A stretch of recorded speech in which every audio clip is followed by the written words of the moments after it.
قول النبي صلى الله عليه وسلم: من تعلم القرآن تعليم حقيقي في التجويد بالقراءات ثم يتعلمه وبعد ذلك يعلم الآخرين حتى يكسب الميزان يوم القيامة.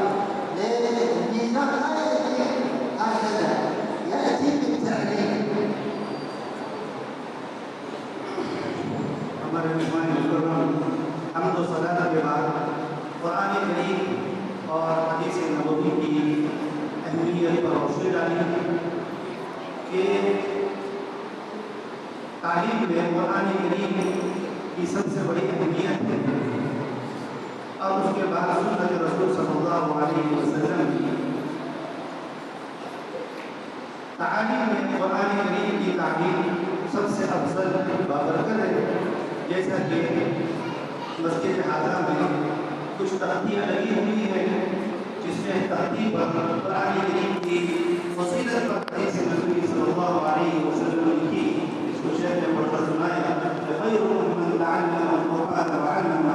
اللہ کے نبی صلی اللہ علیہ وسلم نے فرمایا کہ تم میں سب سے بہترین شخص وہ ہے جو قرآن کریم کو سیکھے یا سکھائے.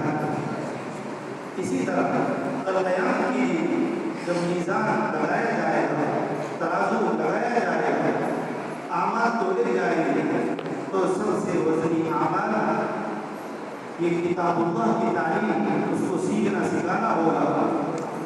بندہ اس کو دیکھ کر حیرت کرے گا تو یہ کہاں سے ہوگا؟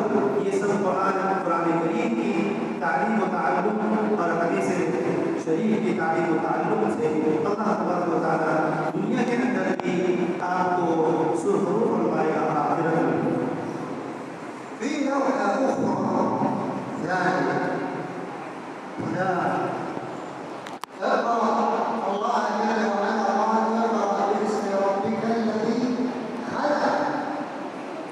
النبي صلى الله عليه وسلم كان أميا لا يعلم القراءة المجاهد فيه عليه السلام.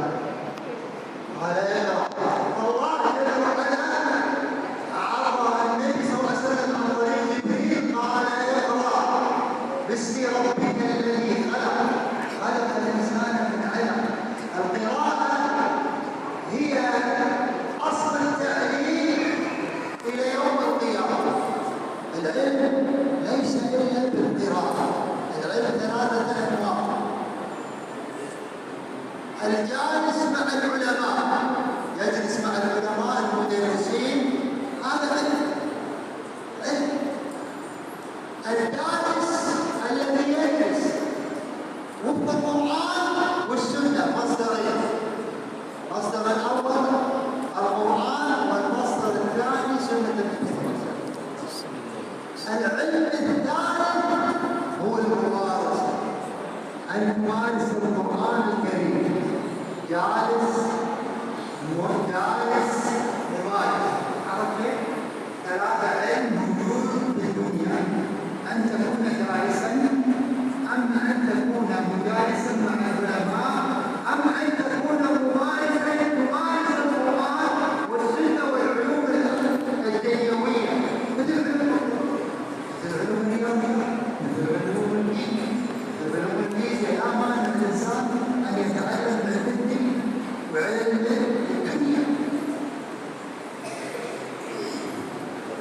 شہر میں یہاں موجود تختیوں میں سے ایک تختی کی طرف اشارہ کرتے ہوئے فرمایا قرآن کریم کی جو سب سے پہلی آیت نازل ہوئی اقرأ باسم ربک الذی خلق.